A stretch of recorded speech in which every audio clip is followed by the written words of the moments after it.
ಈ ಮನೆಗೆ ಏನಂತ ಹೇಳ್ತೀರಾ? ತೊಟ್ಟಿ ಮನೆನಾ ಚೌಕಿ ಮನೆನಾ? ನಾವು ಚೌಕಿ ಮನೆ ಅಂತ ಹೇಳ್ತಾ ಇದ್ದೀವಿ. ಚೌಕಿ ಮನೆ ನೀವು ಬೈಸಿಮೆ ಕಡೆ ತೊಟ್ಟಿ ಮನೆ ಅಂತ ಹೇಳ್ತಾರೆ. ಚೌಕಿ ಮನೆ. ಸರ್, ಇದು ಉಳುವನೆ ಭೂಮಿಯ ಒಡೆಯ ಬಂತಲ್ಲ, ಅವಾಗ ನಿಮಗೆ ಜಮೀನ್ ಬಂದಿದೆ? ನಮಗೆ ಇದೆಲ್ಲ ಗೇಣಿ ಜಮೀನೇ ನಮ್ಮದು. ಅದೇ ಯಾರಿಂದ ಸರ್? ಯಾವುದು? ಇದು ಯಾವ ಸಾಹುಕಾರರಿಂದ? ಇನ್ನು ಎಲೆಕ್ಷನ್ನಿಗೆ ಬರೀ ಒಂದು 3-4 ತಿಂಗಳು ಇತ್ತಷ್ಟೇ, ಜನರಲ್ ಎಲೆಕ್ಷನ್ನಿಗೆ. ಆ ಟೆಂಪ್ರವರಿ ಪೀರಿಯಡ್ಡಿಗೆ ಯಾರನ್ನು ಮಾಡೋದು ಅಂತ ಹೇಳಿ ಇವ್ರಿಗೆ ಒತ್ತಾಯ ಮಾಡಿ ಚೀಫ್ ಮಿನಿಸ್ಟ್ರು ಮಾಡಿರೋದು ಮಂಜಪ್ಪನವ್ರನ್ನ. ಬೇರೆ ಅಂದರೆ ಇವ್ರಿಗೆ ಭಾಳ ಅನುಭವ ಇತ್ತು. ಹನುಮಂತಯ್ಯನವ್ರ ಕಾಲದಲ್ಲಿ 3-4 ಡಿಪಾರ್ಟ್ಮೆಂಟು ಪೋರ್ಟ್ಫೋಲಿಯೋ ಇವ್ರ ಕೈಯಲ್ಲೇ ಇತ್ತು. ಅವ್ರ ಒತ್ತಾಯಕ್ಕೆ ಕಟ್ಟಿಬಿದ್ದು ಆಗಿರೋದು. ನೀವು ಇಲ್ಲದೇ ಇದ್ದರೆ ಆಗೋದೇ ಇಲ್ಲ ಅಂತ ಹೇಳಿ ಅವರು ಬಿಡಿ ಜೊತೆ ಇದು ಮಾಡೋದ್ರಿಂದ ಅವರು ಸೇರಿದ್ರಷ್ಟೇ ಹೊರತು ಆಮೇಲೆ ಅವರು ವಾಲಂಟ್ರಿಯಾಗಿ ಪಾಲಿಟಿಕ್ಸೇ ಬಿಟ್ಬಿಟ್ರಲ್ಲ.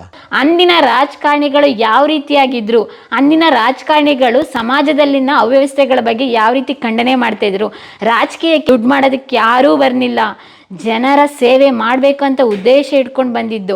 ನಮ್ಮ ಕಡಿದಾಳ್ ಮಂಜಪ್ಪನವರ ಬದುಕನ್ನೇ ತಗೊಂಡ್ರೆ ಅವರು ಕೇವಲ 2 ತಿಂಗಳು 18 ದಿನಗಳ ಕಾಲ ಮುಖ್ಯಮಂತ್ರಿಯಾಗಿ ಕಾರ್ಯನಿರ್ವಹಿಸ್ತಾರೆ. ಸಿಎಂ ಹಾಕ್ತಾರಲ್ಲ, ಅವ್ರಿಗೆ ಸಿಎಂ ಅಧಿಕಾರ ಒದಗಿ ಬಂದಿದ್ದು ಹೇಗೆ? ಅದು ಈ ಹನುಮಂತಯ್ಯನ ಮೇಲೆ ಚೀಫ್ ಮಿನಿಸ್ಟರ್ ಆಗಿದ್ರಲ್ಲ, ಭಾಳ ಜನ ಅವರಿಗೆ ಜನಗಳಲ್ಲಿ ದ್ವೇಷ ಕಟ್ಕೊಬಿಟ್ರು. ಇಲ್ಲಿ ಲಿಂಗಾಯತರು ಅದು ಇದು ಇದರಲ್ಲಿ ಅಲ್ಲಿ ಕಮ್ಯುನಿಟಿನೂ ಅಂತ ಅಲ್ಲ, ಇವನು ಸ್ವಂತ ಕಮ್ಯುನಿಟಿಯವರು ಅವ್ರೊಂಥರ ಸ್ವಲ್ಪ ಡಿಕ್ಟೇಟರಿಯಲ್ ಇದು ಪ್ರಿನ್ಸಿಪಲ್ ಅಲ್ಲ.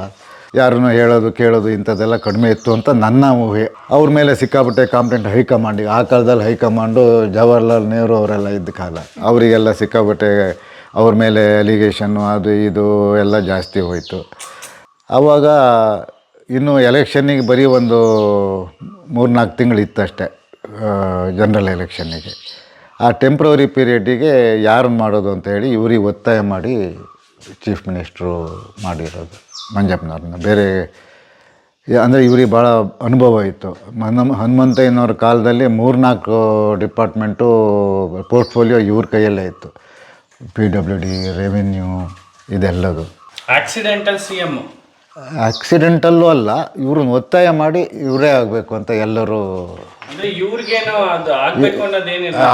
ಅವರಿಗೆ ಯಾವ ಅಧಿಕಾರದ ಆಸೆನೂ ಮೊದಲಿಂದನೂ ಇರಲಿಲ್ಲ. ಇವನ್ ಮಿನಿಸ್ಟ್ರಾಗ ಆಸೆಗಳು ಇರಲಿಲ್ಲ. ಅವರು ಸೆಕೆಂಡ್ ಟೈಮ್ ಮಿನಿಸ್ಟ್ರ್ ಆಗಿದ್ದು BD ಜತ್ತಿ ಇದರಲ್ಲಿ. ಅವ್ರ ಒತ್ತಾಯಕ್ಕೆ ಕಟ್ಟಿಬಿದ್ದು ಆಗಿರೋದು. ನೀವು ಇಲ್ಲದೇ ಇದ್ದರೆ ಆಗೋದೇ ಇಲ್ಲ ಅಂತ ಹೇಳಿ ಅವರು ಬಿಡಿ ಜೊತೆ ಇದು ಮಾಡೋದ್ರಿಂದ ಅವರು ಸೇರಿದ್ರಷ್ಟೇ ಹೊರತು ಆಮೇಲೆ ಅವರು ವಾಲಂಟ್ರಿಯಾಗಿ ಪಾಲಿಟಿಕ್ಸೇ ಬಿಟ್ಬಿಟ್ರಲ್ಲ. ಇವಾಗ ಸಾಮಾನ್ಯಕ್ಕೆ ಒಬ್ಬ ಗ್ರಾಮ ಪಂಚಾಯತಿ ಮೆಂಬರ್ 100 ಎಕರೆ ಮಾಡ್ಕೊತಾರೆ. ಹೌದು. ಆ ಕಾಲದಲ್ಲಿ ಸಿಎಂ ಆದ್ರೂ ಕೂಡ 1 ಎಕರೆ. ಈಗ ನಮ್ಮದು ಆಸ್ತಿ ಉಂಟಲ್ಲ, ನಮ್ಮ ಅಜ್ಜನ ಕಾಲದ್ದೇನು ಉಂಟು ಅಷ್ಟೇ, ಅದಕ್ಕಿಂತ ಒಂದು ಮೆಟ್ಟು ಜಾಸ್ತಿ ಭೂಮಿ ಇಲ್ಲ.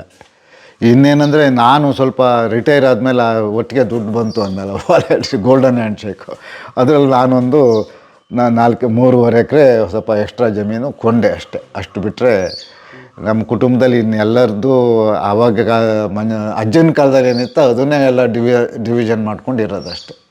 ಸರ್, ಇದು ಉಳುವನೆ ಭೂಮಿಯ ಒಡೆಯ ಬಂತಲ್ಲ, ಅವಾಗ ನಿಮಗೆ ಜಮೀನು ಬಂದಿದೆ? ನಮಗೆ ಇದೆಲ್ಲ ಗೇಣಿ ಜಮೀನೇ ನಮ್ಮದು. ಅದೇ ಯಾರಿಂದ ಸರ್? ಯಾವುದು? ಇದು ಯಾವ ಸಾಹುಕಾರರಿಂದ? ಅದು ಮಠ. ಹಾಂ, ಮಠದ ಜಮೀನು ನಿಮಗೆ ಬಂತು. ಇವೆಲ್ಲ ಇನಾಮ್ ಜಮೀನು ಅಂತಾರೆ ಅದಕ್ಕೆ. ಇನಾಮ್ ಮೀನ್ಸ್? ಇನಾಮು ಅಂದರೆ ಈ ಮಠಗಳಿಗೆ ಇನಾಮು ಅಂತ ಕೊಟ್ಟಿರ್ತಾನೆ ಹಿಂದೆ ರಾಜರು ಮಹಾರಾಜರು. ಹೋಗಿ ಇಷ್ಟು ಈ ಗ್ರಾಮನೇ ನಿಂದು ಅಂತ ಒಂದು ಮಠಕ್ಕೆ ದೇವಸ್ಥಾನಕ್ಕೆಲ್ಲ ಹಿಂದೆ ಮಹಾರಾಜರು ಕೊಡುಗೆ ಇತ್ತು. ಆ ಜಮೀನನ್ನು ಮಠದವರು ಅವ್ರಿಗೆ ಎಲ್ಲಿ ಮಾಡೋಕ್ಕಾಗ್ತದೆ ಅಷ್ಟು ಆ ಕಾಲದಲ್ಲಿ. ಈ ಥರ ಗಣಿದಾರರಿಗೆ ಕೊಡ್ತಾಯಿದ್ರು. ಅದಕ್ಕೆಲ್ಲ ಇನಾಮ್ ಜಮೀನು ಅಂತ. ಇನಾಮು ಅಂದರೆ ಒಂಥರ ಬಳುವಳಿಯ ಗಿಫ್ಟಾಗಿ ಕೊಟ್ಟಿರೋದು. ನಾವಿವಾಗ ಗಿಫ್ಟ್ ಡೀಡ್ ಅಂತೀವಲ್ಲ, ಆವಾಗ ಮಹಾರಾಜರು ಅವ್ರು ಹೇಳಿದ್ದೇ ಗಿಫ್ಟ್ ಅಲ್ಲ. ಸರ್, ಇದು ಯಾವುದೇ ಸರ್ಕಾರಗಳೂ ಇದನ್ನ ಮಂಜಪ್ಪ ಅವ್ರ ಮನೆನ ಒಂದು ಮ್ಯೂಸಿಯಂ ಆಗಿ ಮಾಡಬೇಕು ಅಂತ ಹೇಳಿ ಯಾರೂ ಮನ್ಸು ಮಾಡಲಿಲ್ವಾ? ಮಾಡ್ತಿದ್ರೇನಾ ಏನೋ ಸಂದರ್ಭ ಆ ಥರ ಆಗೋಯ್ತವ್ರೆ, ಮಾಡಿಲ್ಲ. ಆಮೇಲೆ ಅವ್ರದ್ದು 100ನೇ ವರ್ಷದಿದ್ದಕ್ಕೆ ಯಡಿಯೂರಪ್ಪನವರೇ ಬಂದಿದ್ರು ಇಲ್ಲಿಗೆ, ಊರಿಗೆ ಬಂದು ಅವ್ರದ್ದು ಫಂಕ್ಷನ್ನೆಲ್ಲ ಅವರೇ. ಅವಾಗ ಚೀಫ್ ಮಿನಿಸ್ಟರ್ ಯಡಿಯೂರಪ್ಪನವರು ಅವ್ರು ಬಂದಿದ್ದರು.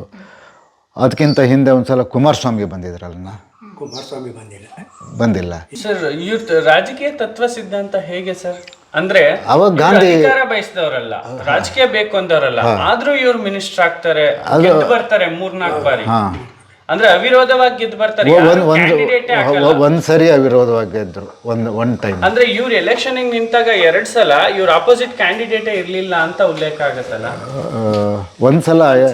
ಒಂದ್ಸರಿ NP ಗೋವಿಂದೇಗೌಡರು ಅಂತ ಇಲ್ಲಿ ಶೃಂಗೇರಿ ಕ್ಷೇತ್ರದಲ್ಲಿ ನಿಂತಿದ್ರು. ಅವರು ಅವಾಗೇನಾಯಿತು, ಈ ಭೂ ಸುಧಾರಣೆ ಬರೋ ಟೈಮ್ ಎಲ್ಲ ಬಂತಾಯಿತು. ಆವಾಗ ಚರ್ಚೆ ಏನಂದರೆ ಭೂ ಮಾಲೀಕರದ್ದು ಒಂದು ಗುಂಪು, ಭೂ ಗೇಣಿದಾರರು, ಭೂ ರೈತರದ್ದು ಒಂದು ಗುಂಪು, ಆ ಥರದ ಪರಿಸ್ಥಿತಿ ಇತ್ತು ಆ ಕಾಲದಲ್ಲಿ.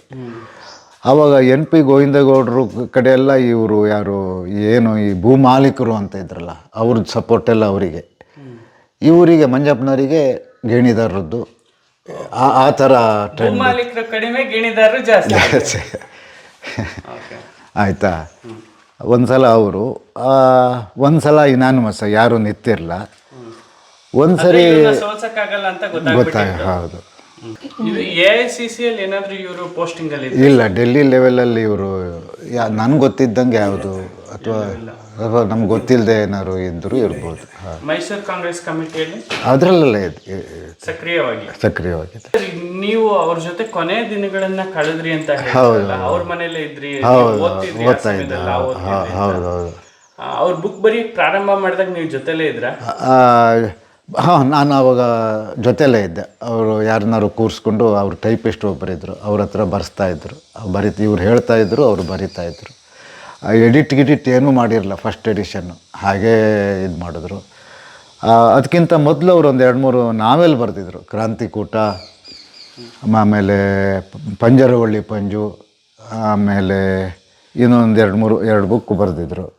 ಅದೆಲ್ಲ ಇಲ್ಲೇ ಕೂತ್ಕೊಂಡು ಬರ್ದಿದ್ದು ನಾನು ನೋಡೀನಿ. ಯಾವುದು ಪಂಜರವಳ್ಳಿ ಪಂಜು ಇಲ್ಲೇ ಬಂದಾಗ ಒಂದು ತಿಂಗಳು ಬೇಸಿಗೆ ಇದು ಈ ಕೋರ್ಟ್ ಹಾಲಿಡೇಸ್ ಇದ್ದಾಗ ಇಲ್ಲಿ ಬಂದು ಕೂತ್ಕೊಂಡು ಬರಿತಾಯಿದ್ರು.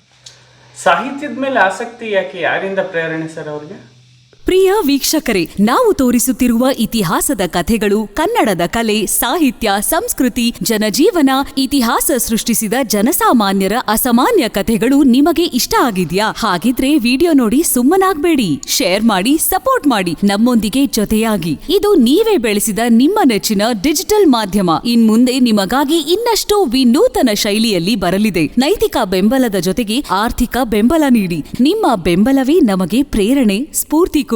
ನಿಮ್ಮ ಬೆಂಬಲದೊಂದಿಗೆ ನಮ್ಮ ಪಯಣ ಮುಂದುವರಿಯುತ್ತಿದೆ. ಸಾಮಾಜಿಕ ಬದಲಾವಣೆಗೆ ಜೊತೆಯಾಗಿ ನಮ್ಮ ಮುಂದಿನ ಪೀಳಿಗೆಗೆ ಕರ್ನಾಟಕದ ಇತಿಹಾಸ ಉಳಿಸೋಣ. ನಂಗೆ ಐಡಿಯಾ ಇಲ್ಲ. ಅಂದ್ರೆ ನೀವೇ ಲಾಸ್ಟ್ ಡೇಸ್ ನೀವೇ ಇದ್ದಿದ್ದಲ್ಲ, ನಿಮ್ಗೆ ಏನಾದ್ರು ಲಾಸ್ಟ್ ಅವ್ರ ಡಿಸೈರ್ಸ್, ಅವರ ಮನಸ್ಸಲ್ಲಿ ಇದ್ದಂಥದ್ದು ಏನಾದ್ರು ನಿಮ್ಮ ಜೊತೆ ಶೇರ್ ಮಾಡ್ತಿದ್ದ? ಆ ಥರದ್ದೇನಿಲ್ಲ, ಬಟ್ ಅವ್ರ ಜೊತೆ ಇರ್ತಿದ್ದೆ. ರಾತ್ರಿ ಆಸ್ಪತ್ರೆಯಲ್ಲಿ ನಾನೇ ಇರ್ತಿದ್ದೆ. ಅದು ಬಿಟ್ಟರೆ ಅವಾಗ ಭಾಳ ಅವ್ರದ್ದು ಏನು ಲಾಸ್ಟ್ ಡೇಸ್ ಅವಾಗೇನು ಅವರು ಡಿಸ್ಕಸ್ ಮಾಡೋಂಥ ಇದರಲ್ಲಿರಲಿಲ್ಲ. ಇನ್ನು ನಾನು ಅವ್ರ ಮನೇಲಿ ಅವ್ರು ಚೆನ್ನಾಗಿದ್ದಾಗಲೂ ಇದ್ದೆ. ಆವಾಗ ನಾವು ಅವ್ರಿಗೆ ಒಂದು ಗೌರವ ಕೊಡ್ತಿದ್ದಷ್ಟೇ ಹೊರತು ಅವ್ರ ಹತ್ರ ಕೂತ್ಕೊಂಡು ಸಮಾಲೋಚನೆ ಮಾಡಲ್ಲ ಆ ಲೆವೆಲಲ್ಲಿ ನಾವು ಇರಲ್ಲ. ಭಾಳ ಪ್ರೀತಿ ಮಾಡೋರು ನಮ್ಮನ್ನು, ಅಷ್ಟು ಬಿಟ್ಟರೆ ನಾವು ಅವ್ರಿಗೆ ಒಂದು ಗೌರವ ಕೊಡೋದು ಅಷ್ಟೇ. ಅವ್ರು ಕರೆದು ಕೂಡಲೇ ಓಡೋಗ್ತಿದ್ದು. ಸರ್, ಯಡಿಯೂರಪ್ಪ ಅವ್ರು ಬಂದಿದ್ರು ಅಂತ ಹೇಳಿದ್ರಲ್ಲ, ಅವ್ರ ಮುಂದೆ ನಿಮ್ಮ ಫ್ಯಾಮಿಲಿಯವ್ರು ಯಾರಾದ್ರೂ ಬೇಡಿಕೆ ಇಟ್ಟಿದ್ರಾ, ಇದನ್ನೇನ ಮ್ಯೂಸಿಯಂ ಮಾಡಬೇಕು ಅವಾಗ ಮಂಜಪ್ಪನವ್ರ ಮಗಳೇ ಇಲ್ಲಿಗೆ, ಅವಳ ಇನಿಷಿಯೇಟಿವ್ ಇದರಲ್ಲೇ ಅದಾಗಿರೋದು ಫಂಕ್ಷನ್ನು. ಅವಳೇ ಯಡಿಯೂರಪ್ಪನವ್ರನ್ನ ಖುದ್ದು ಭೇಟಿಯಾಗಿ ಎಲ್ಲ ಅವಳೇ ಎಲ್ಲ ಮುಂದಾಳತ್ವ ಅವಳದ್ದೇ. ಅವಳು ಆವಾಗ ಯಡಿಯೂರಪ್ಪನವ್ರು ಬಂದಾಗ ಇಲ್ಲೇ ಇದ್ಲು. ಅವಳು ಏನು ಕೇಳಿಲ್ಲ ಏನಾಗಬೇಕು ಅಂದರೆ. ಇಲ್ಲಿ ಲೋಕಲ್ ಗ್ರಾಮ ಪಂಚಾಯತ್ ಏನಾಯ್ತು ಸರ್? ಇಲ್ಲ ಅದು ಕಿಮ್ಮನೆ ರತ್ನಾಕರ್ ಒಂದ್ಸಲ ಈ ಡಿಸ್ಟ್ರಿಕ್ಟ್ ಇನ್ಚಾರ್ಜ್ ಮಿನಿಸ್ಟರ್, ಅವನು ಸ್ವಲ್ಪ ಇನಿಷಿಯೇಟಿವ್ ತಗೊಂಡ ಇಲ್ಲೆಂದು ಇದಾಗಬೇಕು ಅಂತ ಹೇಳಿ. ಅದು ಏನೋ ಸ್ವಲ್ಪ ಸಂದರ್ಭ ಸರಿಯಾಗಿಲ್ಲ ಬಿಡಿ. ಇದು ಅವರು ಸರ್ಕಾರದವರು ರೆಡಿ ಇದ್ದರು, ಅದೇನೋ ಲಾಸ್ಟಿಗೆ ಸ್ವಲ್ಪ ತಾಪತ್ರಾಗಿ ಅದಾಗಿಲ್ಲ ಬಿಡಿ. ದುಡ್ಡೆಲ್ಲ ಸ್ಯಾಂಕ್ಷನ್ ಆಗಿತ್ತು? ಸ್ಯಾಂಕ್ಷನ್ ಆಗ್ತಿತ್ತು ಮೋಸ್ಟ್ಲಿ. ಎಷ್ಟು ಪ್ಲಾನ್ ಇತ್ತು? ಎಷ್ಟು ದುಡ್ಡಿಂದು ಪ್ಲಾನ್ ಇದ್ದಿದ್ದು ಸರ್? ಏನಾದ್ರು ಐಡಿಯಾಸ್? ನೆಕ್ಸ್ಟ್ ಇದು ಮಾಡಲಿಲ್ಲ ಆಮೇಲೆ. ಓಕೆ. ನಿಮ್ಮ ಮನೆಯವ್ರು ಏನಾದರೂ ಇದನ್ನು ಮ್ಯೂಸಿಯಂ ಮಾಡಬೇಕು ಅಂದರೆ ರೆಡಿ ಇದ್ದೀರಾ? ಹೇಗೆ ಏನು ಅಣ್ಣ ತಮ್ಮದಿರೆಲ್ಲ? ಅದು ಇದು ಇಬ್ಬರು ಬ್ರದರ್ಸ್ ಹೆಸರಲ್ಲಿದೆ. ಒಬ್ಬರು ಬೆಂಗಳೂರಲ್ಲಿದ್ದಾರೆ, ಅದೇ ಎರಡನೇ ಕುವೆಂಪು ಅಳಿಯ ಅನ್ನಲ್ಲ ಅವ್ರ ತಂದೆ. ಅವರಿಗೆ ಒಟ್ಟು 3 ಜನ ಗಂಡು ಮಕ್ಕಳು. ದೊಡ್ಡ ಮಗ ಸುರೇಂದ್ರ ಅಂತ ಇದೆ, ಡಾಕ್ಟ್ರು, ತೀರ್ಕೊಂಡಿದ್ದಾನೆ. ಎರಡನೇವನು KT ಮೋಹನ ಅಂತ. ಒಂದು ಸಲ ಇಲ್ಲಿ ನಂಜುಂಡಸ್ವಾಮಿಯವ್ರ ಕಾಲದಲ್ಲಿ ಸುಂದರೇಶ್ ಆ ಕಾಲದಲ್ಲಿ ರೈಸ್ ಸಂಘದಿಂದ ಒಂದು ಸಲ ಪಾರ್ಲಿಮೆಂಟಿಗೆ ಭಾಳ ಜನ ನಿಂತರು ಇಲ್ಲಿಂದ, ಕರ್ನಾಟಕದಿಂದ. ನಂಜುಂಡಸ್ವಾಮಿ ನೆನಪುಂಟ ನಿಮಗೆ? ಹೌದು. ಅದರಲ್ಲಿ ಅವರ ಅದೇ ತಮ್ಮೇಗೌಡರು ಅಂದಲ್ಲ, ಮಂಜಪ್ಪನವರ ಎರಡನೇ ತಮ್ಮ. ಅವರ ಎರಡನೇ ಮಗ KT ಮೋಹನ ಅಂತ, ಅವನು ಬೆಂಗಳೂರಲ್ಲಿ ಮಂಜಪ್ಪನವ್ರ ಜೊತೆನೇ ಜೂನಿಯರ್ ಆಗಿ ಕೆಲಸ ಮಾಡ್ತಾ ಇದ್ದ. ಅವನು ನಿಂತಿದ್ದ ಆ ಟೈಮಲ್ಲಿ ರೈತ ಸಂಘದಿಂದ. ಪಾರ್ಲಿಮೆಂಟ್ ಎಲೆಕ್ಷನ್ ಅಲ್ಲಿ ರೈತ ಸಂಘದಿಂದ ಗೆಲ್ಲಕ್ಕಾಗ್ತದೆ? ಕೇಳಿದೆ, ಜನ ಬೆಂಬಲ ಇತ್ತಾ ಹೇಗೆ ಏನು ಅಂತ? ಅವಾಗ ಗೆದ್ದಿಲ್ಲ. ಅವಾಗ ಕಾಂಗ್ರೆಸ್ಸು JDS ಎರಡು ಇದ್ದಾವಲ್ಲ. ಇವ್ರು ಫುಲ್ ಕಂಪ್ಲೀಟ್ ಆಗಿ ಕಾಂಗ್ರೆಸ್ ಇಂದಲೇ ಕೊನೆವರೆಗೂ ಮಂಜಪ್ಪ ಅವರು ಆಮೇಲೆ ಯಾವಾಗ ಇದ್ರಲ್ಲೂ ಯಾವ್ದು ಪಕ್ಷ ಚೇಂಜ್ ಏನು ಮಾಡಲಿಲ್ಲ, ಪಕ್ಷದಲ್ಲೂ ಇರಲಿಲ್ಲ, ಯಾವ್ದ್ರಲ್ಲೂ ಇರಲಿಲ್ಲ. ರಾಜಕೀಯದ ಇದನ್ನ ಯಾವ್ದನ್ನ ಅವ್ರು ಡಿಸ್ಕ್ರೈಬ್ ಮಾಡ್ತಿರ್ಲಿಲ್ವ ಸರ್ ಮನೆಯವ್ರ ಜೊತೆ? ನಾವು ನಮಗೆ ಬುದ್ಧಿ ಬಂದಷ್ಟೊತ್ತಿಗೆ ಸ್ವಲ್ಪ ಅವ್ರು ಕ್ರಿಟಿಸೈಸ್ ಮಾಡೋರು. ಅಂದರೆ ಈ ಲಂಚ, ಈ ಎಲೆಕ್ಷನಲ್ಲಿ ದುಡ್ಡು ಖರ್ಚಾಗೋ ವಿಚಾರ, ಕೋಟಿ. ಅವ್ರ ಕಾಲದಲ್ಲೆಲ್ಲ ಫ್ರೀಯಾಗಿ ಎಲೆಕ್ಷನ್ ಆಗ್ತಾಯಿತ್ತು. 5,000 10,000ದಲ್ಲಿ ಎಲೆಕ್ಷನ್ ಆಗೋಗೋದು. ಈಗಿನ ಲೆಕ್ಕ ನೋಡಿ ಅವರಿಗೆ ಭಾಳ ಬೇಜಾರಾಗ್ತಾಯಿತ್ತು. ಆಮೇಲೆ ಈ ಜಾತಿ, ಇದು ಎಲ್ಲಿ ನೋಡಿದ್ರೂ ಜಾತಿ, ಇಂಥದ್ದನ್ನೆಲ್ಲ ಅವರು ಸಹಿಸ್ತಾ ಇರಲಿಲ್ಲ. ಅದ್ರ ಬಗ್ಗೆನೇ ಜಾಸ್ತಿ ಅವರು ಮಾತಾಡ್ತಾ ಇದ್ರು. ಓಕೆ. ಆ ಬುಕ್ಸ್ ಬರೀದಕ್ಕೆ ಅವರು ಆಟೋಗ್ರಾಫ್ ಬರೀಲಿಕ್ಕೆ ಎಷ್ಟು ದಿನ ತಗೊಂಡಿದ್ದಾರೆ? 5-6 ತಿಂಗಳು. 5-6 ತಿಂಗಳು ತಗೊಂಡ್ರ? ಹಾಂ. ಅಂದರೆ ಆ ವಯಸ್ಸಲ್ಲಿ ಬೇರೆಯವ್ರನ್ನ ಕಾಯ್ಬೇಕು ಅವರು. ಅಲ್ಲ, ಅಷ್ಟು ಕಡಿಮೆ ಅವಧಿಲಿ ಬರೆದ್ರ ಅಂತ ನಾನು ಕೇಳ್ತಿರೋದು. ಬರೆದಿದ್ದಾರೆ. ಓಕೆ. ಆ ವಯಸ್ಸಲ್ಲೂ ಅಷ್ಟು ನೆನಪಿನ ಶಕ್ತಿ ಇದೆಯಲ್ಲ.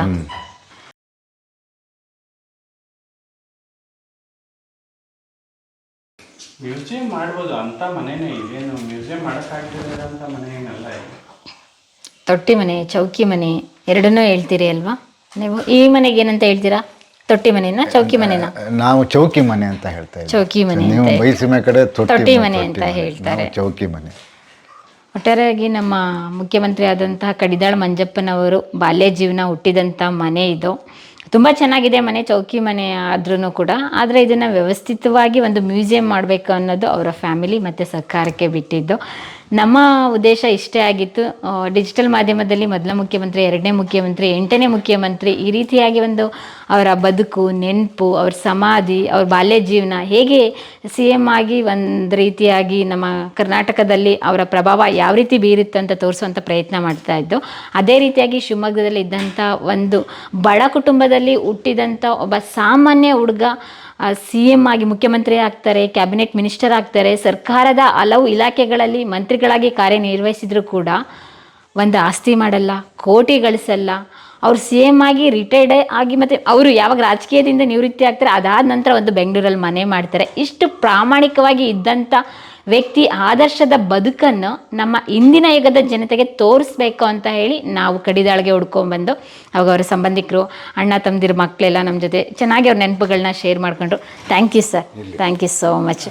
ಮುಂದಿನ ದಿನಗಳಲ್ಲಿ ಮತ್ತೊಂದು ಪ್ರಾಮಾಣಿಕ ಮುಖ್ಯಮಂತ್ರಿ ಮನೆ ಕಡೆ ನಮ್ಮ ಪ್ರಯಾಣ ಮುಂದುವರಿತೆ ಸ್ನೇಹಿತರೆ. ದಯವಿಟ್ಟು ಈ ವಿಡಿಯೋನ ನೋಡಿ ಕಮೆಂಟ್ಸ್ ಮಾಡಿ ಸುಮ್ಮನೆ ಆಗಬೇಡಿ, ಶೇರ್ ಮಾಡಿ. ಕನ್ನಡದ ಪ್ರತಿ ಮನೆಗಳಲ್ಲೂ ಕೂಡ ಅಂದಿನ ರಾಜಕಾರಣಿಗಳು ಯಾವ ರೀತಿಯಾಗಿದ್ದರು, ಅಂದಿನ ರಾಜಕಾರಣಿಗಳು ಸಮಾಜದಲ್ಲಿನ ಅವ್ಯವಸ್ಥೆಗಳ ಬಗ್ಗೆ ಯಾವ ರೀತಿ ಖಂಡನೆ ಮಾಡ್ತಾಯಿದ್ರು, ರಾಜಕೀಯಕ್ಕೆ ದುಡ್ಡು ಮಾಡೋದಕ್ಕೆ ಯಾರೂ ಬರಲಿಲ್ಲ, ಜನರ ಸೇವೆ ಮಾಡಬೇಕು ಅಂತ ಉದ್ದೇಶ ಇಟ್ಕೊಂಡು ಬಂದಿದ್ದು. ನಮ್ಮ ಕಡಿದಾಳ್ ಮಂಜಪ್ಪನವರ ಬದುಕನ್ನೇ ತಗೊಂಡ್ರೆ ಅವರು ಕೇವಲ 2 ತಿಂಗಳು 18 ದಿನಗಳ ಕಾಲ ಮುಖ್ಯಮಂತ್ರಿಯಾಗಿ ಕಾರ್ಯನಿರ್ವಹಿಸ್ತಾರೆ. ಅದು ಕೂಡ ಯಾರನ್ನ ಸೋಲ್ಸೋದು ಅಂದರೆ ಎಲ್ಲರೂ ಕೂಡ ಏಕಾಭಿಪ್ರಾಯ ಮಾಡೋದು ಕಡಿದಾಳ್ ಮಂಜಪ್ಪನವರೇ CM ಆಗಬೇಕು ಅಂತ. ಕೆಂಗಲ್ ಹನುಮಂತಯ್ಯನವರು ಮುಖ್ಯಮಂತ್ರಿ ಆಗಿರ್ತಾರೆ. ಆ ಸಂದರ್ಭದಲ್ಲಿ ಇವರಿಗೆ ಅಧಿಕಾರನೇ ಅವ್ರಿಗೆ ಇಷ್ಟಪಡಲ್ಲ. ಆ ಲೆವೆಲಿಗೆ ಹೋಗ್ಲ, no confidence. Kengal Hanumanthaiah powerful leader ಅವಾಗ. ಅವ್ರನ್ನ ಅಂದರೆ ಒಂದು ಕನ್ವಿನ್ಸ್ ಮಾಡಿ ಅವ್ರನ್ನ ಮುಖ್ಯಮಂತ್ರಿ ಸ್ಥಾನದಿಂದ ಇಳಿಯಂಗೆ ಮಾಡಿದ್ರು. ಆಮೇಲೆ ಇವ್ರನ್ನ ಎಲ್ಲರೂ ಸೇರಿ ಇವ್ರು ಆಗ್ಬೋದು, 2 ಗ್ರೂಪಿಗೂ ಇವ್ರು ಆಗ್ಬೋದು ಅನ್ನೋ ಒಂದು ಇದರಲ್ಲಿ ತೀರ್ಮಾನ. ಹನುಮಂತಯ್ಯನವರು ಇವ್ರು ಆಗ್ಬೋದು ಅಂದರು. ಆ ಕಡೆ ಗ್ರೂಪ್, ಅವ್ರ ಅಪೋನೆಂಟ್ ಗ್ರೂಪು ಇವ್ರು ಆಗ್ಬೋದು ಅಂದರು. ಮಂಜಪ್ಪ ಅವ್ರು ಹಂಗಾರೆ ನ್ಯೂಟ್ರಲ್ ಅವರು. ಬಟ್ ಅವ್ರ ಮೇಲೆ ಸ್ವಲ್ಪ ಕೆಟ್ಟ ಹೆಸರು ಬಂತು ಅವಾಗ. ಹನುಮಂತಯ್ಯನವರು ಅಷ್ಟು ಅವ್ರನ್ನ ನಂಬಿದ್ರು, ಹನುಮಂತಯ್ಯನವರಿಗೆ ಇವರೇ ಮೋಸ ಮಾಡಿದ್ರು ಅನ್ನೋ ಲೆವೆಲಲ್ಲಿ. ಬಟ್ ಅದಲ್ಲ, ಅದು ಅವರು ಅದನ್ನು ಆಟೋಬಯೋಗ್ರಫಿಯಲ್ಲಿ ಬರೆದಿದ್ದಾರೆ ಅದನ್ನು ಕ್ಲಿಯರಾಗಿ. ಕಡಿದಾಳ ಮಂಜಪ್ಪನವರು ಈ ರೀತಿಯಾಗಿ ದಕ್ಷ ಆಡಳಿತಾಧಿಕಾರಿಯಾಗಿ, ರಾಜಕಾರಣಿಯಾಗಿ, ಒಂದು ರೀತಿಯಾಗಿ ನಮ್ಮ ಇಂದಿನ ಯುವಜನತೆಗೆ ಯಾರೆಲ್ಲ ರಾಜಕೀಯಕ್ಕೆ ಬರಬೇಕು, ರಾಜಕೀಯ ವೃತ್ತಿಯಲ್ಲಿ ಅವರು ಒಂದು ರೀತಿಯಾಗಿ ಮಿನಿಸ್ಟರ್ ಆಗಿರ್ಬೋದು, ಮುಖ್ಯಮಂತ್ರಿ ಆಗಿರ್ಬೋದು, ಒಂದು MLA MP ಆಗಿ ಕನಸು ಕಾಣ್ತಾ ಇದ್ದಾರಲ್ಲ, ಅವ್ರಿಗೆಲ್ಲ ಇವರ ಬದುಕು ಆದರ್ಶ. ದುಡ್ಡು ಮಾಡೋಕ್ಕಾಗಿ ರಾಜಕೀಯಕ್ಕೆ ಬರಬೇಡಿ, ಜನ ಸೇವೆಗಾಗಿ ರಾಜಕೀಯಕ್ಕೆ ಬನ್ನಿ ಅಂತ ಹೇಳಿ ಈ ವಿಡಿಯೋ ಉದಾಹರಣೆ ಆಗಿದೆ. ನಮಸ್ಕಾರ ಸ್ನೇಹಿತರೆ. ಒಂದು ತೊಲ ಅಂದರೆ ಎಷ್ಟು? ಅವಾಗ 24 ತೊಲಕ್ಕೆ ಒಂದು ಸೇರನ, ಒಂದು ಸೇರು ಅದು ಇಲ್ಲಿ ಕನ್ನಡದಲ್ಲಿ ಬರೆದಿದ್ದಾರೆ ನೋಡಿ 44 ಅಂತ ಹೇಳ್ಬಿಟ್ಟು. ಅದೀಗ ನೀವು ಇಂಟರ್ನೆಟ್ಟಲ್ಲಿ ನೋಡಿದ್ರೆ ಸಿಗುತ್ತೆ ತೊಲ ಸೇರು ಅಂತ ಹಾಕಿದ್ರೆ. ಓ ಸರ್, ಫುಲ್ ಅಪ್ಡೇಟ್ ನಮ್ಮ ಜನ್ರೇಷನ್ಗಿಂತ. ಮಂಜಪ್ಪನವ್ರು ಹುಟ್ಟಿದ್ದು ಇಲ್ಲೊಂದು ಕೊಟ್ಟಿಗೆ ಈ ಜಾಗದಲ್ಲಿ. ಹೌದೌದು. ಅವಾಗ ನಮ್ಮ ಅಜ್ಜ ಮುತ್ತಜ್ಜನ ಕಾಲದ ಮನೆ ಅಲ್ಲಿ ಇರಲಿಲ್ಲ. ಇಲ್ಲಿ ಒಂದು ಈ ಹುಲ್ಲಿನ ಮನೆ ಅಂತಾರಲ್ಲ, ಹುಲ್ಲಿನ ಮನೆ ಇದ್ದಿದ್ದು. ಇಲ್ಲಿ ಹುಟ್ಟಿದ್ದಾಗದೆ ಮಂಜಪ್ಪನವರು ಹುಟ್ಟಿದ ಜಾಗ ಇದು. ಓಕೆ.